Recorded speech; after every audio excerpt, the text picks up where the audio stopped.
These guys will go online, tell you debt's bad, and then charge you to be in a course to continue to tell you debt's bad and help you financially plan. Get a piece of paper and here's your budget, spend this much money. They scare you into greatest thing ever happened to me in business, going bankrupt. Greatest thing. The greatest thing ever taught me is the best lesson. I didn't have a lot to discharge in. Best lesson I ever learned. It hurt. It made me focus. I paid attention, and immediately what I thought about was I got to get back to building my credit so I can borrow money. And a year and a half later, I went to a local bank, got $1 million line of credit. Boom, $1 million. Build a subdivision. Then I was borrowing 2, 3, 5, 10. I was borrowing money at interest rates of 14, 15% in the 80s and 90s. Okay, late 80s, 90s, right? And I was borrowing hard money. You know what hard money is? There is no success without failure. They go hand in hand. And with the failure comes amazing lessons, adjustments. And you get sharper because of the shit that you've done wrong or that you didn't know to approach a certain way.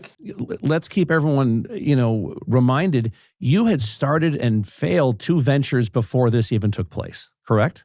I think I failed so much that I can't count, honestly, right? That two honestly was just like painful because it really brought me to my knees, right? It was so hard to kind of go through.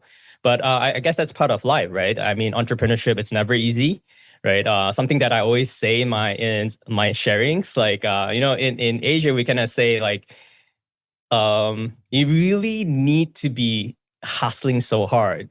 The hustler mindset in Asia is really, really ingrained into like people's mindset. And I was telling people, like, if you don't have the intention to really go all in, don't become an entrepreneur because it's really, really hard to be successful.